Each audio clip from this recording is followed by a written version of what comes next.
Assalamualaikum warahmatullahi wabarakatuh. Materi hari ini adalah berkaitan mengenai asas-asas hukum yang berlaku dalam hukum acara perdata. Sebagai pengetahuan awal, perlu diketahui bahwa tidak semua asas hukum itu terwujud dalam bentuk tertulis, dan mayoritas asas hukum itu tidak tertulis. Nah, ini adalah satu pengertian mengenai asas hukum dari Sudikno Mertokusumo, yang intinya ingin mengatakan bahwa sebelum adanya norma hukum maka didahului oleh adanya asas hukum. Nah, asas hukum ini yang membentuk norma-norma hukum di dalam peraturan perundang-undangan. Nah, ini adalah asas-asas hukum yang ada dalam acara perdata, 1 sampai 12, tapi tidak terbatas ini. Banyak ada lagi yang lain. Nah, yang pertama adalah mengenai hakim bersifat menunggu. Asas ini sudah tertuang dalam bentuk norma, tidak lagi dalam bentuk tidak tertulis, yang intinya adalah hakim tidak boleh mencari perkara, atau dalam kata lain hakim menjadi marketing tidak boleh, tapi hakim hanya menunggu gugatan yang masuk melalui pengadilan. Asas yang kedua adalah hakim pasif.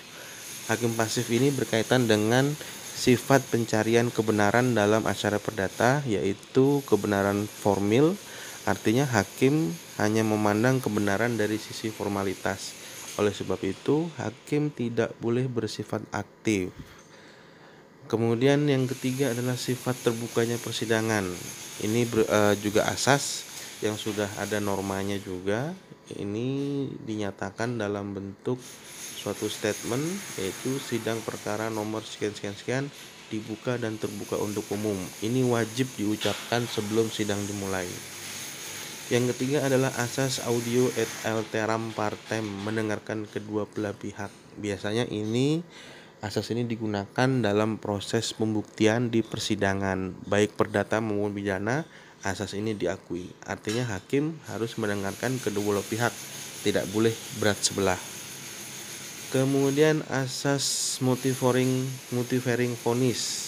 Artinya hakim dalam memutus perkara itu harus jelas pertimbangan hukumnya, harus jelas alasan-alasannya yang dimuat dalam putusan sebelum amar putusan. Kemudian tidak ada keharusan mewakilkan. Ini satu asas yang menyatakan bahwa dalam praktek peradilan perdata tidak wajib menggunakan advokat atau kuasa hukum. Penggugat dapat langsung hadir mewakili dirinya sendiri tanpa harus menggunakan kuasa hukum. Objektivitas. Ini adalah asas yang dikaitkan kepada kewajiban bagi hakim untuk tidak boleh bersikap berat sebelah. Kaitannya dengan tadi, dengan asas mendengarkan kedua belah pihak. Nah, di sini kemudian setelah asas tadi ada asas ius curia novit. Asas ini juga berlaku umum, pidana dan perdata juga ada, yaitu asas yang menyatakan bahwa hakim itu dianggap tahu hukum.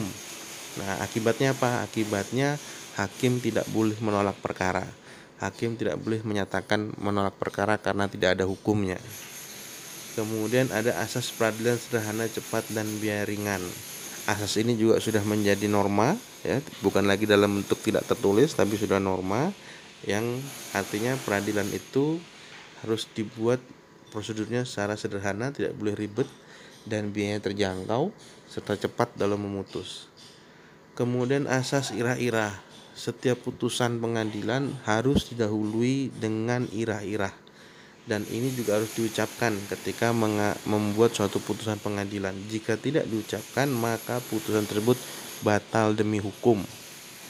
Asas yang lainnya adalah asas non ultra petita. Artinya hakim tidak boleh melampaui dari apa yang diminta. Hakim dalam memutus putusannya tidak boleh melampaui dari apa yang digugat oleh penggugat.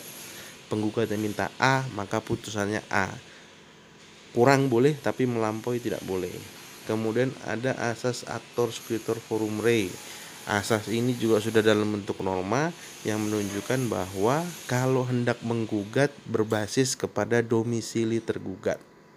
Oke, sampai di sini asas-asas